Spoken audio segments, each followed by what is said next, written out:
네, 우리 시간 함께 혼자 계신 분들은 자신에게 선포를 하고 옆에 계신 분들에게서 인사하면 좋겠습니다.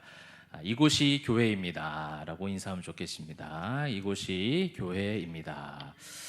네, 여러분의 계신 각 가정이 그 초소가 오늘 성령님께서 임재하심으로 예배하는 초소가 되시기를 주님의 이름으로 축원합니다.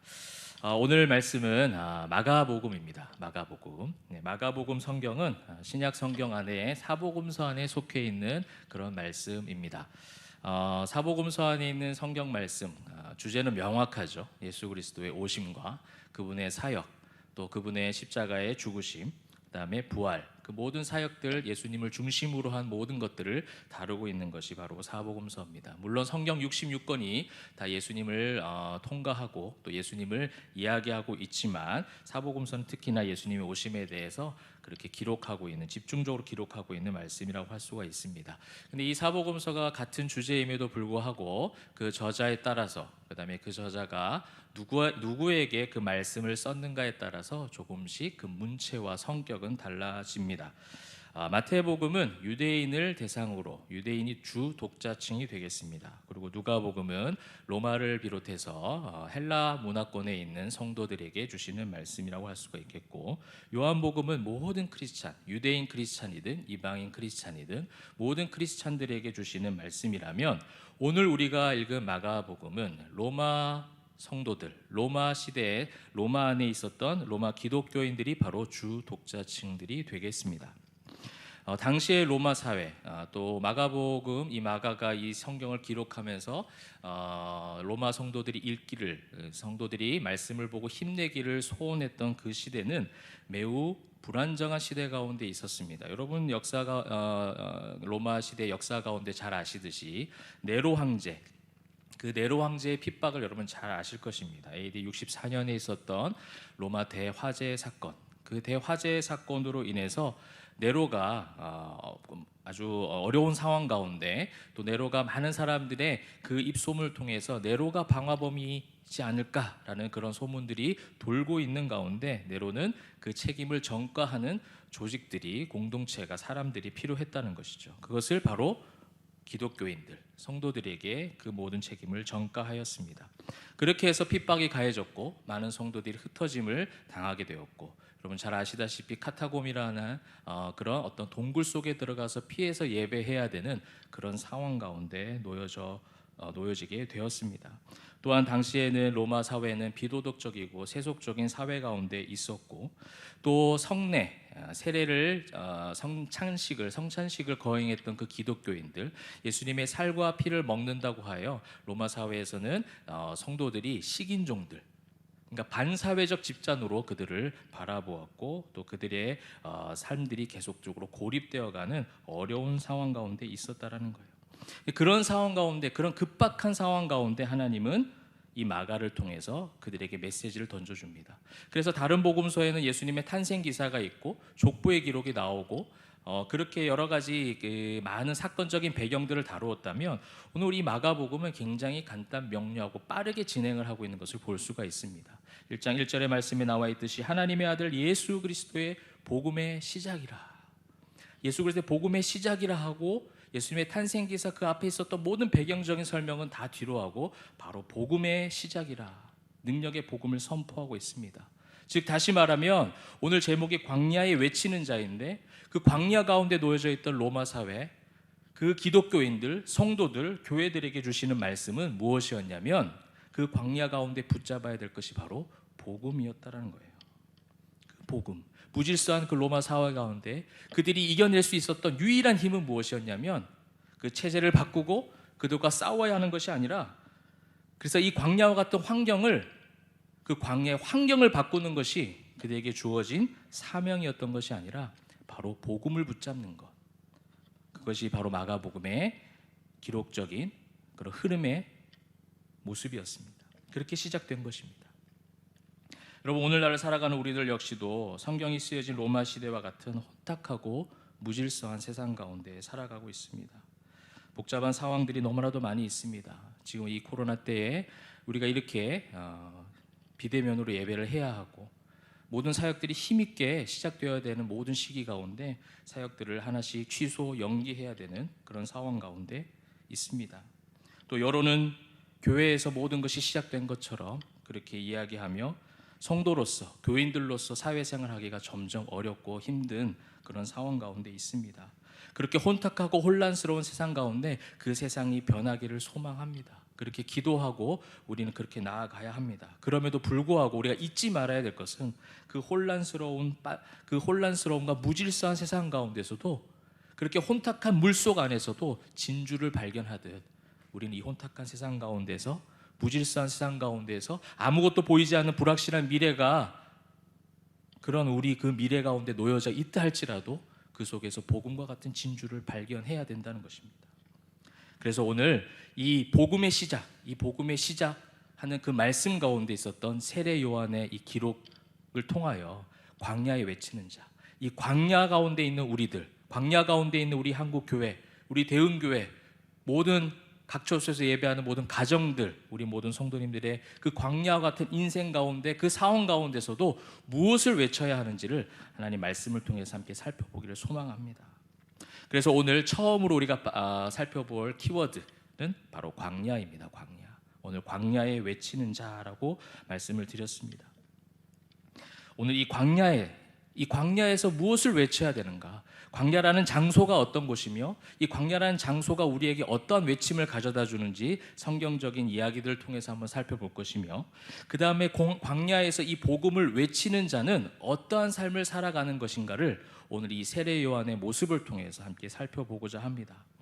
여러분, 광야, 이 로마 사회에 있었던 기독교인들의 어려운 상황, 너무나도 급박한 상황, 너무나도 불안정한 상황 가운데 이 마가는, 하나님은 마가를 통해서 광야라는 장소를 설정하여 그들에게 간접적으로 그들이 처해져 있는 환경이 광야임을 이야기하고 있습니다. 그래서 1장에 있는 이 세례 요한의 활동, 주 사역지였던 곳도 광야였고, 바로 그 다음에 예수님께서 세례를 받으신 후에 예수님이 공생애를 시작하기 전 광야로 성령님께서 내모셔서 그 광야에서 시험을 받았던 내용을 이야기하며 이 광야라는 장소가 계속해서 시작 가운데 흘러가고 있다는 것이죠. 그럼 광야는 원어적으로는요, 버림받은, 고독한, 황폐한 이런 의미를 가지고 있습니다. 뭐 의미적으로 봤을 때 그렇게 좋아 보이지 않습니다. 그렇죠? 약간 거리낌이 있습니다. 약간 멀리하고 싶습니다. 여러분, 버림받고 싶은 사람이 어디 있겠습니까? 버림받은 환경에 있고 싶어하는 사람이 어디 있겠습니까? 고독하고 외로운 상황 가운데 있고 싶어하는 사람은 아무도 없습니다. 그런 환경이 있다면 그 환경이 빨리 바뀌어지기를 소망하지 그 환경이 계속되기를 원하지 않는다는 것이죠. 그런데 오늘 마가복음 역설적으로 이 복음의 시작이라 하고 이야기하면서 장소를 광야로 설정하고 있다는 것이죠. 여러분, 광야와 같은 인생 가운데, 또 광야 같은 삶 가운데, 그런 환경 가운데 놓여져 있는 우리 사랑하는 모든 성도님들, 저는 이 시간에 각 처소에서 예배하는 그곳에 광야 같다 할지라도 우리의 성도의 삶은 그 광야 속에서 하나님을 발견하는 것입니다. 우리 성도의 삶은 광야의 환경을 바꾸고자 하는 것이 사명이 아니라 그 광야 속에서 은혜를 베푸시는 하나님을 만나는 것, 그것이 바로 성도의 삶인 줄 믿습니다. 그래서 광야는 때로는 구약 성경의 많은 믿음의 선진들도 그러하였고, 우리 역시도 그렇고, 또 이 마가복음을 읽을 주 독자층이었던 로마 사회에 있었던 시민들도, 성도들도 그랬습니다. 반드시 거쳐야 할 관문이었습니다. 세례 요한은 주 사역지가 광야였고, 예수님은 그 광야를 거친 후에 공생의 복음 전파를 시작하셨다는 사실입니다. 광야 피하고 싶습니다. 황폐하고 고독하기에, 또 광야는 버림받은 곳이기에, 너무나도 환경적으로 어려운 장소이기에 피하고 싶은 것이 당연합니다. 그러나 성경은 그 광야를 피하도록 하지 아니하고 광야 속에서 늘 하나님을 만나도록, 믿음의 구약에 있는 많은 믿음의 선진들이 그러하였습니다. 광야 속에서 내몰림을 받아서 외로울 때 하나님을 만나고, 그 세미한 하나님의 인도하심, 그 세미한 하나님의 음성을 들었던 것이 바로 그 외로운 광야였다는 사실입니다. 광야 가운데 놓여져 있는 우리 성도들이 있으시다면, 또 그런 분들이 많으실 텐데, 오늘 말씀을 통해서 세임 얻으시고 예수 그리스도의 복음의 시작이라 말씀하셨습니다. 그곳에서 복음이 시작되는 줄 믿으시길 바랍니다. 그곳에서 복음이 시작되어 복음의 열매를 맺어가고 그 열매가 여러분들을 승리하게 하신 줄 믿으시기를 바랍니다. 여러분, 이 광야에서 우리는 그렇다면 어떤 외침이 있어야 될까요? 오늘 세례 요한이 그 외침에 대해서 이야기하고 있습니다. 회개를 외쳤습니다. 회개하라, 천국이 가까웠다. 우리 마태복음 3장 2절에 보면 그 세례 요한의 외침들이 기록이 되어져 있습니다. 우리 함께 읽도록 하겠습니다. 회개하라, 천국이 가까이 왔느니라 하였으니. 아멘. 그가 고백했던, 그가 외쳤던 외침이었습니다. 너무 간단 명료하지 않습니까? 복잡한 설교가 아니고 복잡한 해석적인 연구가 아니라 회개하라, 천국이 가까이 왔느니라. 400년의 침묵기가 지나가고 드디어 이스라엘 백성들은 선지자를 만납니다. 그리고 그 선지자가 이사야의 글에서 이사야의 예언이 성취된 예수님의 오실 길을 예비한, 그러니까 세례 요한을 만났기에 이제 메시아 예수 그리스도를 만날 날이 다가오는 것이고, 그 메시아 예수 그리스도가 오시면 이 긴 우리의 이 광야와 같은 고통들이 끝날 것이다, 마무리될 것이다, 새로운 세상이 열릴 것이다 라고 생각했던 그들에게 선포되었던 말씀은 무엇이었냐면 회개하라, 천국이 가까이 왔느니라 였습니다. 여러분, 회개는 단순한 자기 반성이 아닙니다. 자기 반성적인 요소도 있겠죠. 매일매일 하나님 앞에 잘못했습니다, 용서하여 주시옵소서, 그런 자기 반성의 범위 안에도 들어가 있겠지만 회개는 원어적으로 더 넓은 의미를 갖고 있습니다. 완벽한 정체성의 변화를 의미합니다. 완전히 바뀌어진 나의 모습입니다. 나의 모든 속사람이 묵은 땅이 기경되듯 갈아엎어져서 새로운 삶이, 새로운 사람이, 새로운 하나님의 자녀가 되는 것을 회개라고 표현하고 있습니다. 방향이 달라지는 거예요. 죄악된 방향으로 가던 나의 모든 모습들이 그 방향이 완전히 바꾸어져서 반대 방향, 하나님께로 나아가는 것. 왔다 갔다 하는 것이 아닙니다. 회개하고 천국을 맞이한, 하나님 나라를 맞이한 이 세례 요한의 광야의 외침은 광야와 같은 환경을 바꾸는 자들이 아니라 그들의 정체성을 바꾸기를 소원을 했다는 거예요. 그들이 하나님의 자녀임을 잊지 말도록 하는 그 선포가, 그 외침이 바로 회개하라, 천국이 가까이 왔느니라 라는 외침이었다는 것입니다.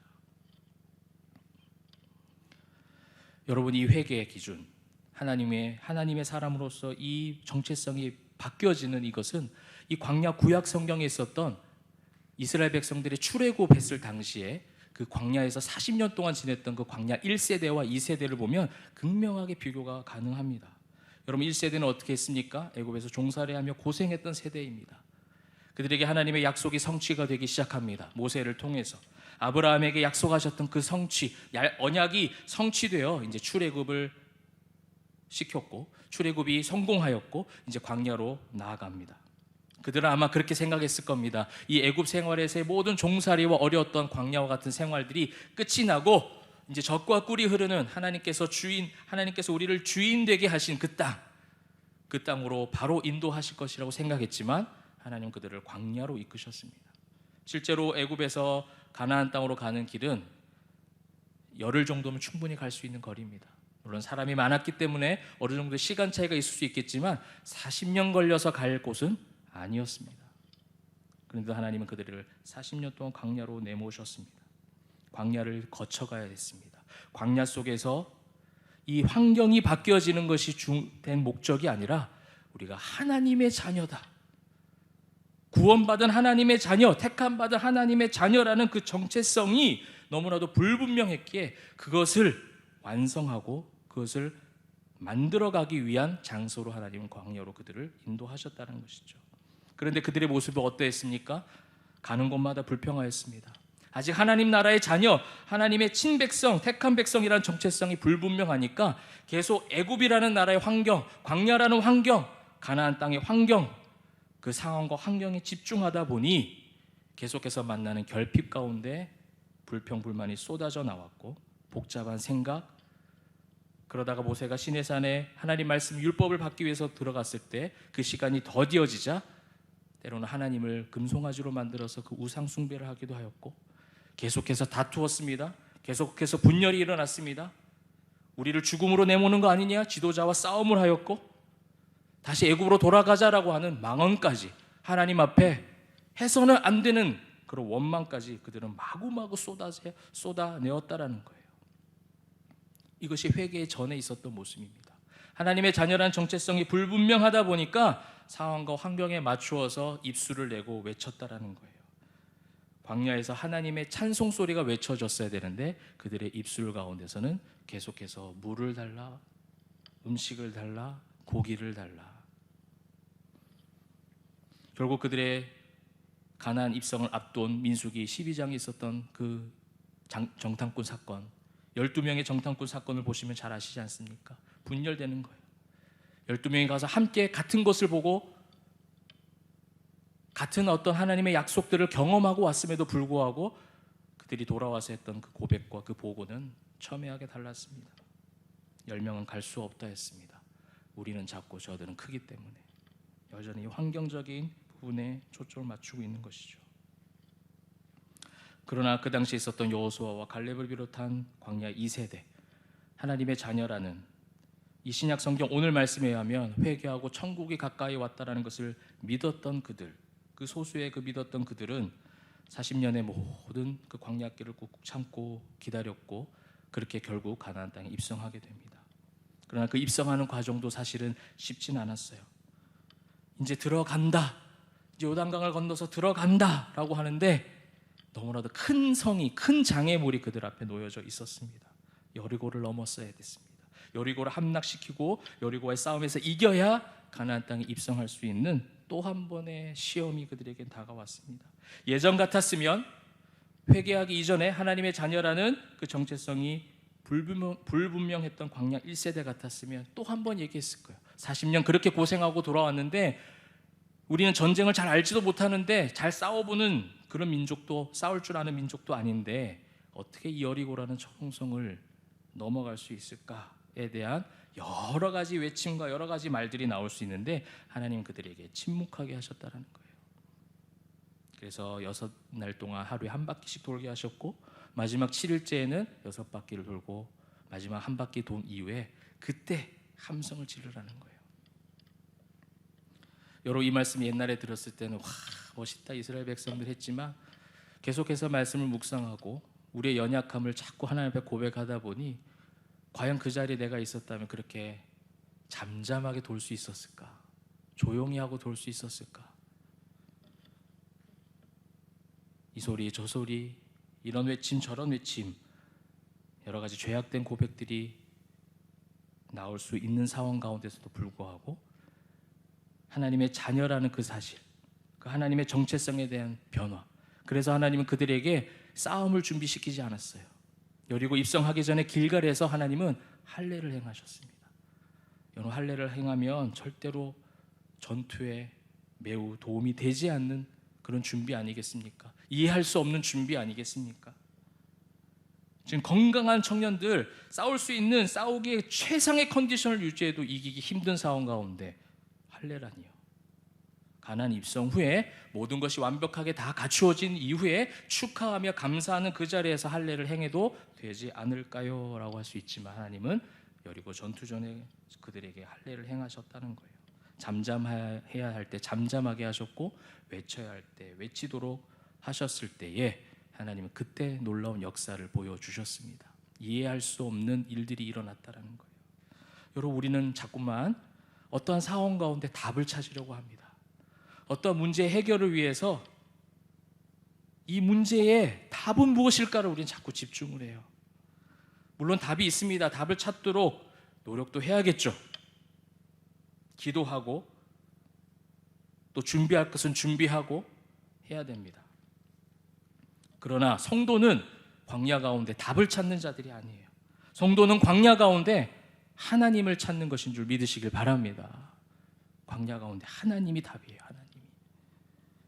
너무 구태의연한 이야기 같습니까? 그것이 바로 사단의 유혹입니다. 우리는 하나님을 찾아야 됩니다. 성도는 광야를 초원으로 만들려고 하면 안 돼요. 어떻게 광야를 초원으로 만듭니까? 한번 생각해 보십시오. 저도 광야를 실제로 막 가본 적은 없습니다. 그러나 사진을 보아도 여러 가지 영상을 보아도 광야를 초원으로 만들려고 하면 얼마나 많은 에너지가 들어갈 것이며 또한 우리 힘으로 안 되는 한계가 있어요. 시편 말씀처럼 여호와가 나의 목자시니 내가 부족함이 없습니다. 그가 나를 푸른 초장에 누이시며. 주님께서 우리를 푸른 초장으로 인도하시는 줄 믿으시길 바랍니다. 이것이 광야의 영성입니다. 이것이 광야 가운데, 이 광야라는 단어 가운데 그 당시 이 주 독자층이 되었던 로마 교회 성도들, 또 오늘날을 살아가는 혼탁한 세대 가운데, 답답한 세대 가운데 살아가는 우리들에게 주시는 하나님 이 광야라는 장소, 소망이 되는 장소를 우리에게 허락하시고 또 소개하고 있으시다는 것이죠. 그렇다면 이 광야에서 우리는 무엇을 외쳐야 합니까? 바로 세례 요한의 이 회개 외침을 우리가 살펴보았습니다. 여러분, 우리의 고백은, 우리의 입술은 여러 가지 말을 할 수가 있습니다. 그러나 성도는 혼탁하고 무질서하고 어려운 세상일수록 단순한 고백이 있어야 돼요. 주님, 내가 죄인입니다. 주님, 나를 떠나소서. 그 베드로의 고백처럼 주님, 내가 죄인입니다. 내가 죄인입니다. 하나님, 내가 무엇을 해야 합니까? 보다는 하나님, 내가 하나님의 자녀인데 하나님, 나와 함께하여 주옵소서. 그런 우리의 고백이 필요하다는 거예요. 네로 황제, 그 폭군 네로 황제 그 박해 속에 로마 교회 성도들은 다 뜨졌습니다. 카타콤으로 들어갔습니다. 성찬을 해야 되겠기에 성찬에 필요한 재료들을 구하기 위해서 목숨 걸고 나갔다 왔어요. 밤에 기어서 갑니다. 성찬 재료를 얻기 위해서. 로마 사회를 변화시키고자 한 것이 아니라 끝까지 목숨을 다해서 그들은 예배하였고, 그 예배 가운데 회개하였습니다. 그리고 그 회개함 가운데 그것이 카타콤이라 할지라도, 그것이 평소에 예배했던 환경이 아니다 할지라도 그것을 성전으로 만들었고 그것을 하나님의 나라로 만들어 갔습니다. 회개의 힘은 거기에 있습니다. 단순한 자기 반성이 아니기 때문에, 성도들의 정체성을 바꿔가는 것이기 때문에 거기서 경건의 능력이 발휘되기 시작하며, 거기서 복음의 능력이 시작되기 시작하며, 또 그것을 통해서 바로 빛과 소금이 되는 거예요. 그냥 도덕 윤리적인 결심과 결단으로 빛과 소금이 될 수 있는 것이 아닙니다. 그것도 하루 이틀 일이죠. 아무리 용서하라, 사랑해라, 정직해라, 겸손해라 하여도 우리의 그 도덕 윤리적인 결단과 결심들이 여러분 얼마나 그것이 지속됐는지 우리가 자기 고백을 할 수 있는 부분 아니겠습니까? 회개가 필요합니다.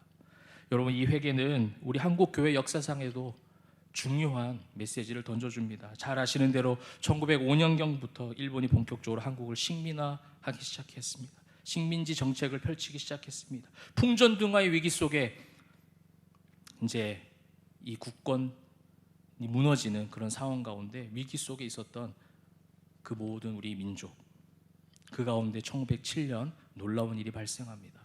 성도들에게 허락하신 하나님의 역사는 일본을 물러가게 하고, 열국들을 물러가게 하고, 잘못된 정치 제도를 바꾸는 것, 그것보다 가장 먼저 하나님께서 역사하신 것은 무엇이었냐면 그 저녁 사경에서 시작된 회개의 외침이었다라는 거예요.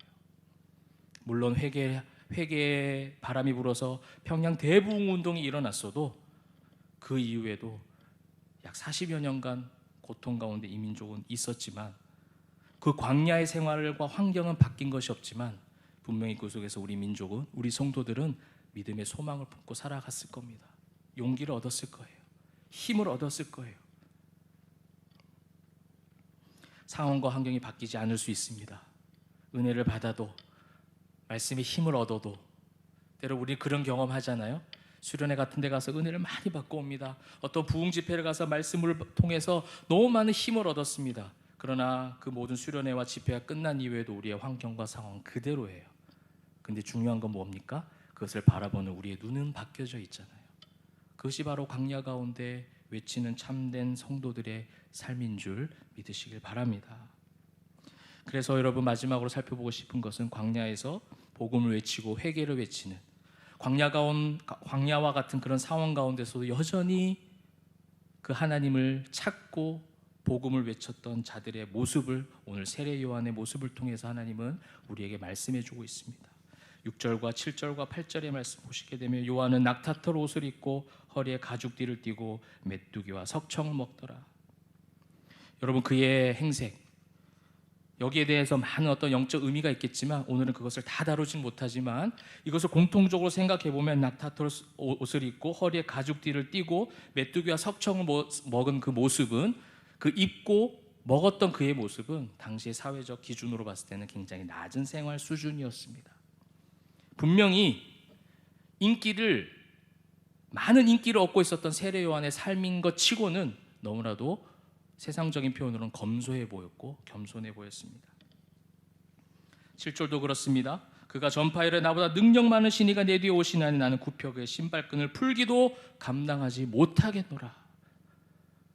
많은 사람들이 몰려왔습니다. 온 유대 지방과 예루살렘 사람들이 다 나와서 자복하고 세례 요한에게 세례를 받았습니다. 최고의 인기를 구가하던 그런 세례 요한이었음에도 불구하고 그의 사명을 그는 잊지 않았습니다. 나는 주님이 오실 길 예비하는 것일 뿐 그분에 비하면 아무것도 아닙니다. 겸손의 고백이죠.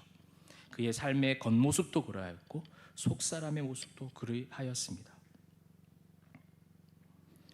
그래서 8절에도 나는 너희에게 물로 세례를 베풀었거니와, 세례를 베푸는 그런 모습은 있지만 결국 주님께서, 주님 메시아가 오심으로 너희들에게 성령으로 세례를 베푸실 것이다. 완벽한 변화는 바로 그곳에서 이루어짐을 이야기하고 있는 것이죠. 여러분, 광야 속에서 하나님을 선포하고 하나님 나라의 오심을 선포하는 그런 성도들의 삶의 모습은 세상의 기준으로 때로는 성공한 사람처럼 보이지 않을 수도 있습니다. 실패한 것처럼 보일 수도 있습니다. 그것이 성도의 삶, 순례자의 삶이기도 합니다. 어떤 목사님이 설교하신 내용을 잠시 인용을 해드립니다. 은혜되었던 그런 어떤 고백이었는데 그 목사님께서 그러시더라고요. 그 성도들에게 이야기하는 거예요. 여러분들이 가진 것도 없고 실력도 없고 손에 아무것도 쥔 것이 없는 것처럼 보여지는 그런 실패한 인생처럼 보여진다 할지라도, 그런 사람이라 할지라도 저는 여러분들을 불쌍하다 말하지 않을 겁니다. 반대로 넉넉하고 이때까지 만들어 놓은 모든 재산들이 넉넉하여서 내 자손과 내 대대로 평생 먹고 살아도 충만할 만큼 호화롭고 평안한 삶을 살아간다 할지라도 여러분이 성공하고 행복한 사람이다 말하지 않을 겁니다. 왜냐하면 성도는 그것을 바라보고 사는 자들이 아니기 때문에 그렇습니다 라는 설교를 들은 적이 있습니다. 여러분, 그것이 광야에 외치는 자입니다. 광야의 환경이 바뀌어지기를 소망하며 기도할 수 있습니다. 그렇죠. 하나님 앞에 우리는 그 모든 고통들이 떠나가기를 간구하고 기도해야 합니다. 그럼에도 우리의 소망의 초점은 어디에 있습니까? 광야에 있으면 안 된다는 거예요. 그 하나님께 있어야 된다는 거예요. 바울도 그렇게 고백했습니다. 비천에 처해도, 풍부에 처해도 배고픔이나 배부름이나 어떠한 상황 가운데서 내가 일체의 비결을 배웠다. 그것을 견뎌낼 수 있는 비결을 배웠는데 그것이 바로 자족하는 믿음, 만족하는 믿음이라는 거예요. 근데 그 믿음을 누가 주셨느냐? 내게 능력 주시는 자 안에서 내가 모든 것을 할 수 있다는 거예요. 내가 모든 일을, 광야를 초원으로 바꿀 수 있는 능력을 주셨다가 아니라 그 광야 속에서도 여전히 하나님을 바라볼 수 있는 그 믿음의 눈을 들어 하나님을 믿을 수 있는, 신뢰할 수 있는 그 믿음을 주신 능력, 그것 때문에 내가 광야에서도 감옥에서도 어느 곳에서 상관없이 하나님을 찬송할 수 있다는 고백이에요. 여러분, 다윗의 고백도 마찬가지입니다. 다윗은 왕이었습니다. 모든 그의 자리, 명예, 부귀, 모든 것들이 인류 역사상 가장 최고의 높은 자리에 있었던 사람이 바로 다윗 왕입니다. 근데 그 다윗 왕이 역대상 29장 11절에 이렇게 고백합니다. 우리 함께 읽었으면 좋겠습니다. 역대상 29장 11절 말씀 시작. 여호와여, 위대하심과 권능과 영광과 승리와 위엄이 다 주께 속하였사오니 천지에 있는 것이 다 주의 것이로소이다. 여호와여, 주권도 주께 속하였사오니 주는 높으사 만물의 머리이심이니이다. 아멘. 그의 자리는 왕의 자리였고 많은 재산이 있었지만 상관이 없어요. 그게 문제가 아니에요. 그 속에서도 세례 요한처럼 나는 그분의 신발끈을 풀기도 감당하지 못하겠습니다. 이것이 회개한 성도들의 모습이라는 거예요. 하나님의 자녀란 정체성이 바뀌어진 그들의 모습, 그것이 광야라 할지라도, 그것이 화려한 왕궁에 있다 할지라도 상관없이 하나님이 위대하십니다. 주는 높으십니다. 만물의 머리이십니다. 다 주의 것입니다. 나는 주님의 소유입니다. 그렇게 주님 앞에 겸비한 모습으로 고백하고 찬양할 때에 하나님이 그 기도, 그의 형편, 그의 상황을 들으시고 때에 맞게 인도하신다는 사실을 여러분 기억하시길 바랍니다. 역사적으로 교회와 성도는 늘 영적으로 혼탁하고 황폐한 땅 가운데 살아왔습니다. 영적 전투가 쉰 적이 없었습니다. 그것을 오늘 성경은 광야라고 비유하고 있습니다. 성도는 광야의 환경이 나아지기를 바라며 살아가는 인생이 아니라고 말씀을 드렸습니다. 광야에서 일희일비하지 않습니다. 성도는 광야에서도 답을 찾는 자들이 아니라 하나님을 찾는 자들입니다. 그렇게 하나님을 고백하는 자들이 바로 성도의 삶인 줄 믿으시기를 바랍니다. 이번 한 주간의 삶 가운데 세상의 모든 소리에 길을 한번 닫고 광야라는 그 고독한 그런 세상 가운데, 그런 환경 가운데 하나님을 찾아보는 시간들이 있으면 좋겠습니다. 2020년 너무나도 어려운 상황 가운데 우리의 외침이 세례요 안에 그 주님의 오실 길을 온전히 예비하는 회개의 외침, 복음의 시작, 그 외침이 되었듯이 오늘날 우리는 다시 한번 주님의 다시 오실 날을 예비하는 성도들입니다. 주님의 다시 오실 날을 곧게 예비하는 자들, 그것은 성경에서 말씀해 주셨듯이 똑같습니다. 2000여 년 전이나 지금이나 똑같이 우리에게 주시는 메시지는 똑같습니다. 회개하라, 천국이 가까이 왔다. 복음을 전파하는 우리의 삶이 되는, 또 이번 한 주간의 삶을 통해서 주님 안에서 누리시는 승리가 가득하신 그런 우리의 모든 처소들, 가정, 직장, 사업터, 우리 한국교회, 우리 대흥교회 되기를 주님의 이름으로 축원합니다. 기도하겠습니다. 사랑과